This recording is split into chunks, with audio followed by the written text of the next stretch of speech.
አንድ አምላክ በሆነ በአብና በወልድ በመንፈስ ቅዱስ ስም በማመን በአገዛዝ በሥልጣን አንድ የሆነ ከዘመናት ሁሉ አስቀድሞ የነበረ ለቀዳማዊነቱ መነሻ የሌለው ኃጢአትንና በደልን የሚሸፍን ለጻድቃንና ለኃጣን እኩል የፀሐይን ብርሃን የሚሰጥ ለደጋጎችና ለክፎች ልዩነት ሳያደርግ ዝናምን የሚያዘንብ በሁሉ አንደበት መመስገን የሚገባው አምላካችንን እርሱን እየታመንን በወርኃ ሰኔ 19 ቀን የሚጸለይ የወዳጁ የሊቀ መላእክት ቅዱስ ገብርኤልን ድርሳን እንስማ።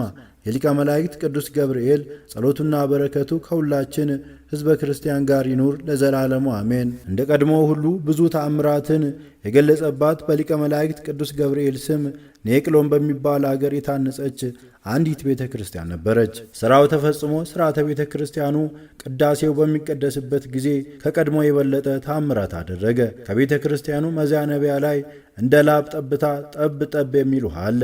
ይህም በሚሆንበት ጊዜ በሀገሩ ሁሉ ላይ ረሃብ ይሆን ነበር። ዳግመኛም እንደ ዝናብ በኃይል የሚወርድበት ጊዜ አለ። በዚህም ጊዜ ደግሞ በሀገሩ ላይ ጥጋብ ይሆናል። የሀገሩ ሰዎች በእነዚህ ሁለት የውሃ ጠብታ ምልክቶች የረሃቡንና የጥጋቡን ዘመን ለይተው ያውቁ ነበር። ይህም ምልክት በዚያው በተወሰነው ቀን በየዓመቱ ሲደረግ ኖረ። በግብረ ሐዋርያት እንደተጻፈው ቅዱስ ጴጥሮስ በእስር ቤት ገብቶ እግሮቹንና እጆቹን በሰንሰለት ታስሮ በጭፍሮች መካከል ተኝቶ ሳለ ቅዱስ ጴጥሮስን እየመራ ከግዞት ያወጣው ይህ ሊቀ መላእክት ቅዱስ ገብርኤል ነው። ጭፍሮችና ዘበኞች እስር ቤቱን በሚጠብቁበት ጊዜ መልአከ እግዚአብሔር ወደ ቅዱስ ጴጥሮስ ወርዶ ከዚያ ቆመ። በእስር ቤቱ ውስጥ ብርሃን መላ። መልአኩም ቅዱስ ጴጥሮስን ጎኑን ነክቶ ፈጥነ ተነስ ሲል ቀሰቀሰው። በዚህ ጊዜ የታሰረበት ሰንሰለት ከእግሩና ከእጁ ላይ ወልቆ ወደቀ። ያም መልአክ ቅዱስ ጴጥሮስን ወገብህን ታጠቅ፣ ጫማህንም አድርግ፣ ልብስህንም ለብሰ ተከተለኝ አለው። ቅዱስ ጴጥሮስም እንደተነገረው አድርጎ ተከተለው። የመጀመሪያውን በር ካለፈ በኋላ ከብረት መዝጊያ ደረሰ። በሯም ተከፍታለት ሲሄዱ ከአንዲት ሜዳ ደረሱ። መልአኩም ቅዱስ ጴጥሮስን ትቶት ሄደ። ወንጌላዊው ቅዱስ ዮሐንስ ስለ እርሱ በራእይ መጽሐፉ በእውነት ይህ መልአክ ሊቀ መላእክት ቅዱስ ገብርኤል እንደሆነ ሲናገር እንዲህ አለ።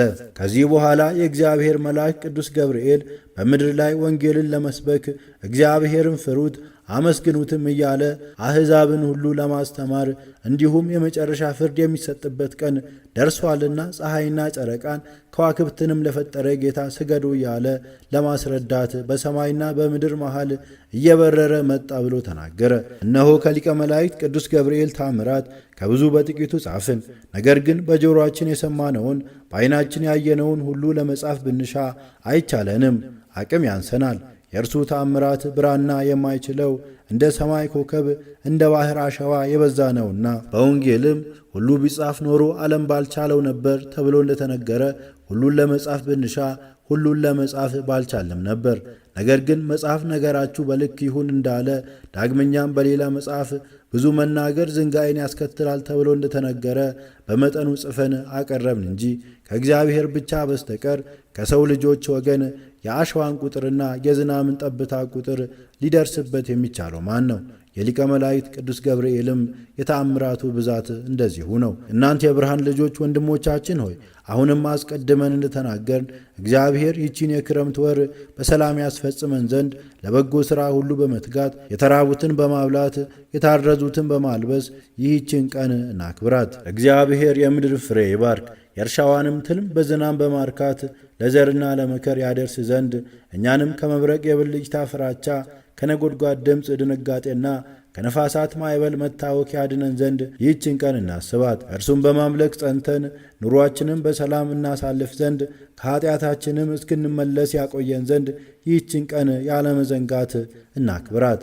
ከእኛ እያንዳንዱ በፍቅር አንድነት የጸና ጉባኤ ማኅበራችንን እንዲጎበኝልን፣ የታመመውን ፈውሶ ያዘነውን እንዲያረጋጋልን፣ ለተራበው ምግቡን ያዝለት ዘንድ ለተራቆተ ልብሱን እንዲያለብስለት ለዚህች ዕለት ታላቅ ክብር እንስጣት። ያረፉ አባቶቻችንና እናቶቻችንን ነፍስ በመንግሥተ ሰማያት ያሳርፍ ዘንድ በዚህ ዓለምም በሚመጣውም ዓለም ጭንቀታችንን ያቃልልልን ዘንድ ዳግመኛ በሚመጣበት ጊዜ ክብርን እንዲያድለን ይህችን ቀን ከፍ ከፍ እናድርጋት።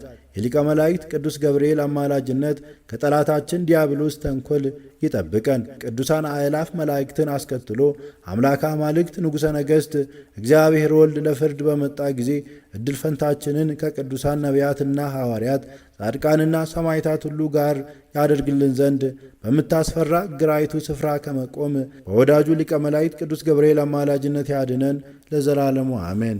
ጸሎቱና በረከቱ ሁላችንን ሕዝበ ክርስቲያን ለዘላለሙ ይጠብቀንና ሊቀ መላእክት ቅዱስ ገብርኤል ያደረገው ተአምር ይህ ነው። በአንደኛይቱ ቀንም ሰይጣን በሽማግሌ ሰው ተመስሎ ወደ አውር መጣ። አውርም ከወዴት መጥተሃል ብሎ ጠየቀው። ከአንተ የትውልድ አገር ነው የመጣሁት፣ እናትና አባትህም ያውቁኛል። ይልቁንም ይህን ይዘህ የመጣሁን ገንዘብ ከንጉሡ ቤት አታለ ይዘህ እንደመጣህ አውቃለሁ አለው። አሁን የምታመልጥበት ምክንያት ይኖር ይመስልሃልን? የተወለድከውም በዝሙት ነው። አንተም እንደ አባትህ መተተኛ እንደሆንክ ስነግርህ እውነት እንደሆነ ትረዳለህ። በእኔና በአንተ መካከል ያለውን ስገልጽልህ እንደኔ ያለ ሽማግሌ እንዳይዋሽ ታውቃለህ። የሰውን ስም ማጥፋት አልፈቅድም። ይልቁንም አንተ የሀገሬ ልጅ ነህና ለአንተና ለወንድሞች ጭምር የሚበጀውን ምክሬን ተቀበለኝ። ዛሬውኑ ፈጥነ ተነስተ ይህችን ያሳነስካትና የተከልካትን ቤተ ክርስቲያን አፍርሳት። ምናልባት ንጉሡ መልእክተኞች ልኮ እንዳያስገድል ወደ በረሃ ሽሽ አለው። አባ አውርም ይህን ነገር በሰማ ጊዜ ፈጥኖ ተነስቶ በመቆም እጆቹን ወደ ሰማይ ዘርግቶ ወደ እግዚአብሔር እንዲህ ሲል ጸለየ። የሊቀ መላእክት ቅዱስ ገብርኤል አምላክ ሆይ እማጸንሃለሁ፣ በመከራ ላይ አትጣለኝ፣ አድነኝ እንጂ ቸልም አትበለኝ። ከልጅነቴ ጀምሮ የረከስኩ ኃጢአተኝነቴን በደሌንም እኔ አውቃለሁ። በሰይጣን እጅ አሳልፈ እንዳትሰጠኝ እለምንሃለሁ። ፍጹም በሆነ ውበት የዚችን የቤተ ክርስቲያን ሥራ ሳልጨርስ ነፍሴን ከሥጋዬ እንዳይለያት ጠብቀኝ። የጠላትን የተንኰል አሽክላ አስወግድልኝ። አቤቱ የሊቀ መላእክት ቅዱስ ገብርኤል አምላክ ሆይ ምስጋና ይገባሃል ለዘላለሙ በማለት ጸለየ። በዚህም ጊዜ መልአከ እግዚአብሔር ሊቀ መላእክት ቅዱስ ገብርኤል ተገለጸለት። እግዚአብሔር የመረጠ አውር ሆይ ደስ ይበል፣ ልመናህንም እግዚአብሔር ሰምቶሃል። ነገር ግን ያ ተንኰለኛ ሽማግሌ በነገው ቀን የመጣ እንደሆነ ፈጥነ ይዘ በሰንሰለት እሰረው፣ ከዚያ በኋላ ማን እንደሆነ ታውቀዋለህ አለው። አባ አውርም መልአከ እግዚአብሔር ቅዱስ ገብርኤል እንዳዘዘው ሰይጣንን አሰረው። ሰው ሁሉ በሚመለከትበት አንጻር ቤተ ክርስቲያኑ ደጃፍ ላይ ሰቀለው። ሰይጣንም እግዚአብሔር የመረጠ አውር ሆይ ከእስራቴ ትፈታኝ ዘንድ በፈጠረ በእግዚአብሔርና በቅዱስ ገብርኤል እማጸናሃለሁ እያለ በታላቅ ቃል ይጮህ ጀመር። ቀጥሎም ስማኝ ልንገር፣ አባትህ አብራሲት እንደ አምላክ አድርጎ በፍጹም ስግደት ሰግዶልኛል፣ ስሜንም ያውሶ ብሎ ሰይሞኝ ነበር። ስለዚህም በዚህ ሕዝብ ፊት እንዳታዋርደኝ እለምንሃለሁ። ከሊቀ መላእክት ቅዱስ ገብርኤል ቁጣ የተነሳ በአንተ ላይ ምን ልፈጽም አልተቻለኝምና ስለ ክፉ ሥራዬም በእሳት ሰይፍ ሊቀጣኝ ይፈልጋል። ነገር ግን ስለ ክፉዎቹና ስለ ረከሱ ሥራዎቼ እንዳይቀስፈኝ እንዳያጠፋኝም የአምላኩ እግዚአብሔር ቸርነት ትከለክለዋለች። እርሷንም እገልጽልህ እነግርህም ዘንድ ፈጽሞ አይቻለኝም፣ ኃይልም አይኖረኝም።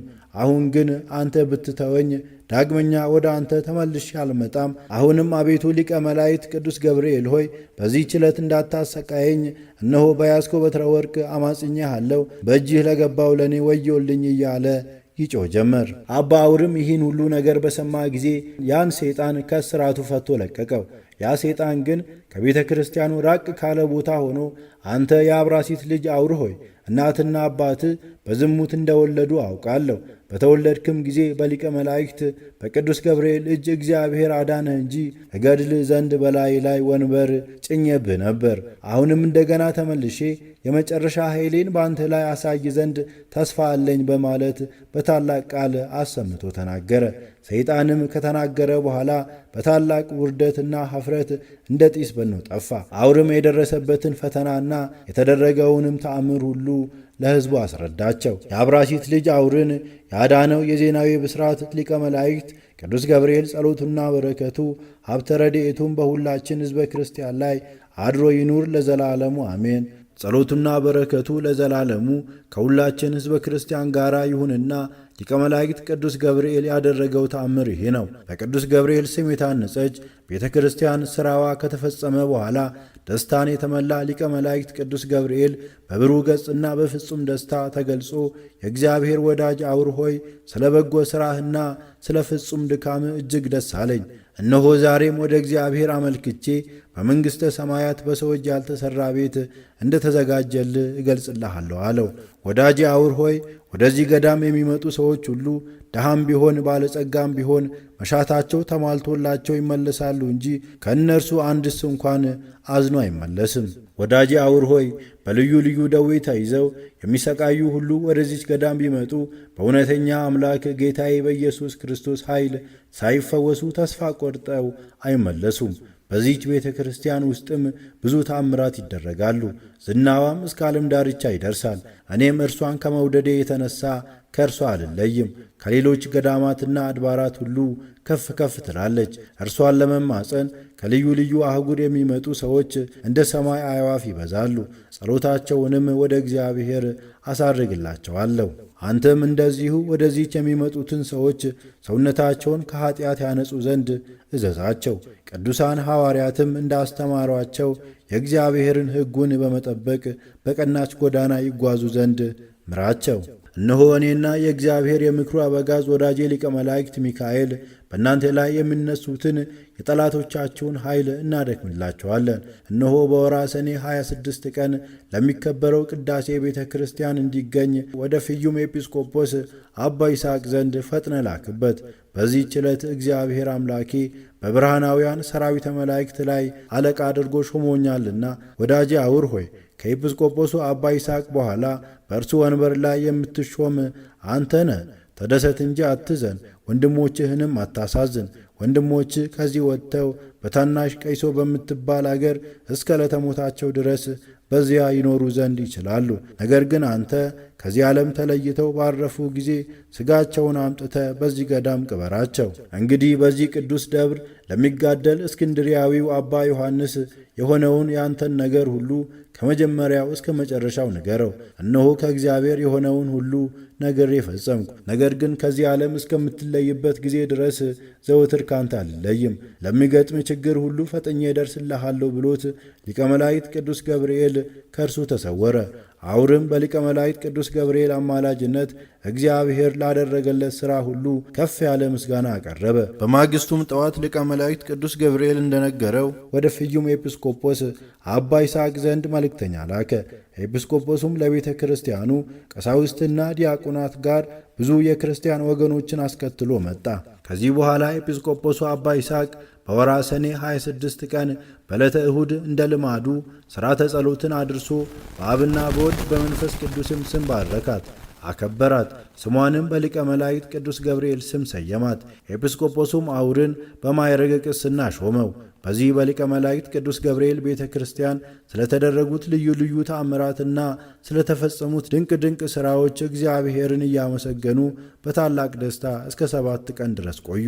ከጥቂት ቀን በኋላ የፍዩም ሀገር ኤጲስቆጶስ አባ ይስሐቅ ስላረፈ የሀገሩ ታላላቅ ሰዎችና ሹማምንት የቤተ ክርስቲያን ሊቃውንትም ተሰብስበው አውርን ወደ እስክንድሪያው ሊቀ ጳጳሳት ይዘውት ሄዱ። ኤጲስቆጶስ አድርጎ እንዲሾምላቸው ጠየቁት። እርሱም ሊቀ ጳጳሳቱ ኤጲስቆጶስነት እሾምላችሁ ዘንድ ማንን ትመርጣላችሁ አላቸው። እነርሱም ቅዱስ አባታችን ሆይ ሌላ ሰው ይነግር ዘንድ አትሻም፣ ነገር ግን በአንተ ላይ ባደረ መንፈስ ቅዱስ ገላጭነት አንተ ታውቃለህ፣ ሁሉን እርሱ ይነግረሃል እንጂ ብለው መለሱለት። ሊቀ ጳጳሳቱም በእርሱ ዘንድ ጥቂት ቀናት እንዲሰነብቱ አዘዛቸው። ከሌሊት በአንደኛይቱ ሌሊት ሊቀ መላእክት ቅዱስ ገብርኤል ለሊቀ ጳጳሳቱ ተገልጾ ነገ ጠዋት ተነስተ በደብረ ኔቅሎን የሚኖረውን ቀሲስ አውርን አስጠራው። በፍዩም ሀገር በአውራጃዋና በዙሪያዋም ሁሉ ኤጲስቆጶስነትን ሹመው። እርሱ ሐሰትን ከእውነት እየለየ እውነትን በመፍረድ ሕዝቡን እንዲጠብቅ እግዚአብሔር ለዚህ ማዕረገ ሹመት መርጦታልና እንደዚሁ ቸል ሳትል ይህን ነገር ፈጥና አድርግ ብሎት ከእርሱ ተሰወረ። ሊቀ ጳጳሱም ለካህናቱና ከእነርሱም ጋር ላሉት ሰዎች ያየውን ራእይና የታዘዘውንም ሁሉ ነገራቸው። ስለ አውር ሹመትም ሐሳባቸውን ከእርሱ ሐሳብ ጋር አንድ አደረገ። ስለዚህም መልካም ጠባቂ አባት ስለሰጣቸው እግዚአብሔርን አመሰገኑት። ሊቀ ጳጳሱ አባ አውርን ለፍዩም ሀገር በአውራጃዋና በዙሪያዋ ኤጲስቆጶስ አድርጎ በአንብሮተ እድ ሾሞላቸዋልና። ከዚህ በኋላ ኤጲስቆጶስ አባ አውርም ወደ ደብረ ኔቅሎን ተመልሶ መጣ። በዚያም አብያተ ክርስቲያናትን አሳነጸ። ከየሀገሩም ወደዚህ ገዳም ለመጡ እንግዶችና ስደተኞች ማረፊያ ይሆን ዘንድ ብዙ ቤቶች ሠራ። ለቤተ ክርስቲያኑ ከሚያስፈልጉ ልዩ ልዩ ንዋየ ቅድሳት መግዣ የተረፈውን ገንዘብም ለነዳያን መጸወተ። ለምጽዋት ወደ እርሱ የሚመጡትን ሁሉ ሳይለግሳቸው አሳዝኖ አይሰዳቸውም ነበር። የሊቀ መላእክት ቅዱስ ገብርኤል ጸሎቱና በረከቱ ከሁላችን ሕዝበ ክርስቲያን ጋር ይኑር ለዘላለሙ አሜን። ጸሎቱና በረከቱ ሁላችን ሕዝበ ክርስቲያንን ለዘላለሙ ይጠብቀንና ለሰማዕቱ ቅዱስ ገላውዲዮስ ሰይፍ እንደሰጠው የሚናገር የሊቀ መላእክት ቅዱስ ገብርኤል ተአምር ይህ ነው። በቅዳሴ ጊዜ ቅዱስ ገላውዲዮስ በቤተ ክርስቲያን ውስጥ ቆሞ ሳለ ሊቀ መላእክት ቅዱስ ገብርኤል ተገልጾ ገላውዲዮስ ሆይ ይህንን የእሳት ሰይፍ ይዘ ወደ ፋርስ ሂድ አለው። እኔም ስሜ አምላክ ሰው ሆነ የሚል ትርጉም ያለው ገብርኤል ነኝ ብሎ ነግሮት ከእርሱ ተሰወረ። ከዚህ በኋላ ከፋርስና ከሮም ጋር ጦርነት ተጀመረ። ቅዱስ ገላውዲዮስም ከሰራዊቱ ጋር ወደ ጦርነቱ ዘመተ። የፋርስ ሰዎችም ቅዱስ ገላውዲዮስም ማርከው ወደ ሀገራቸው ወሰዱት። ቅዱስ ገላውዲዮስም ሲጸልይ ዙሪያው በብርሃን እስኪመላ በላዩ ብርሃን ወረደ። ቤቱም እንደ እሳት ብርሃን ተንቦገቦገ። ዳግመኛም ሊቀ መላእክት ቅዱስ ገብርኤል ተገልጾ ከሕፃንነት ጀምሮ የምጠብቅ ልጄ ገላውዲዮስ ሆይ እንደምን አለ በሚሞት ንጉሥ ሥልጣን ስር በመሆን አትዘን፣ የማይሞት ንጉሥ ይጠብቃልና አለው። ቅዱስ ገላውዲዮስም እውነተኛ አማላጄ ታላቁ ሊቀ መላእክት ቅዱስ ገብርኤል ሆይ ይገድለኛል ብዬ ፈርቼ ነዋ አለው።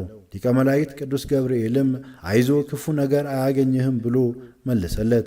ይህንንም ብሎ ካረጋጋው በኋላ ከእርሱ ተሰውሮ ወደ ሰማይ በክብር አረገ። ከዚህ በኋላ ንግሥቲቷ ቅዱስ ገላውዲዮስ ልጇን እንዲያገባ ጠይቃው እምቢ ስላለ አሰረችው። ቅዱስ ገላውዲዮስም በእስር ቤት ሳለ ሊቀ መላእክት ቅዱስ ገብርኤል በሩን ከፍቶ ከእስር ቤት አወጣው። ያሰሩትን ሰዎች እንደ ቀድሞው ያጠፋቸው ዘንድ የእሳት ሰይፍን ሰጠው።